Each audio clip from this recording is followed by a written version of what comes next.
My approach to practicing is a little bit unorthodox.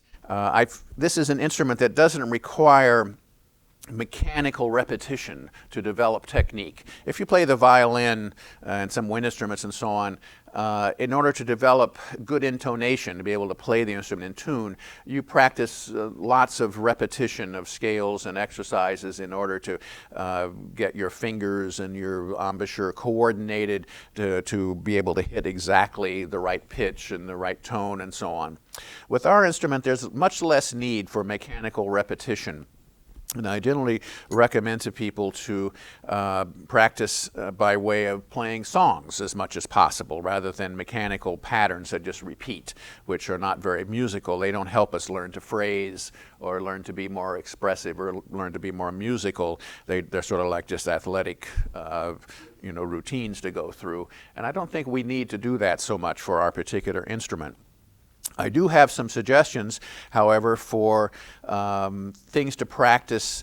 For instance, if you're learning to improvise, and one of the first things you confront is what is the chord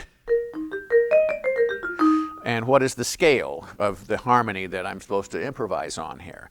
And once you find what that chord is, the chord outline, and once you find what the scale is, then what you want to do is imprint a memory of this group of notes so that you can recall it instantly. Because when we're playing along in a song, medium tempo, and there's usually a new chord every measure, every 4 beats. So every 4 beats is about this often. And that's how long you have to think consciously about what notes can I play. And if you have to approach that chord that you see on the music and say, okay, it's an E flat chord, I can use a G and a B flat and a D. I mean, already 2 more chords have gone by. There isn't time to think is the point. You have to have an instant recall of a group of notes and see them on your instruments or see them in your imagination. And in fact, what you do is you have both a visual pattern. I see the scale, or I see the group of notes, or the chord outline sort of on my keyboard. It sort of lights up to me. And I hear it in my ear. I hear the sound, in this case, of an E-flat major chord. So when the E-flat major chord symbol occurs on the music, before I can even consciously start thinking about it, I see it and I hear it. And I can start playing. I can start playing on those notes. So in order to acquire a memory of a group of notes, what we want to do is practice them, not in the traditional way of going up and down the scale, because you won't improvise that way. You won't go up and down a scale. You'd use different combinations.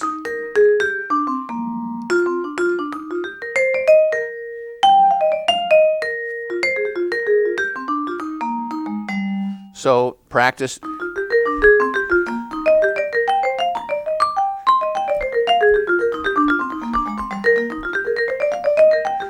The idea is to imprint on your memory, your visual memory and your oral memory, the sound and the look of this group of notes. And anytime you come to a new chord symbol that you aren't familiar with, you're playing along in a song that is new to you, and all of a sudden you see, oh, there's a chord symbol I don't know. It's a C sharp minor 7 flat 5. What are the notes? I don't know.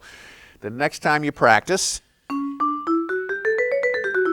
find the scale and play around on it all around your instrument spend 5 or 10 minutes. Your idea is to leave an imprint, a memory, so that because you need instant recall of these scales and chord outlines if you're going to be an improviser.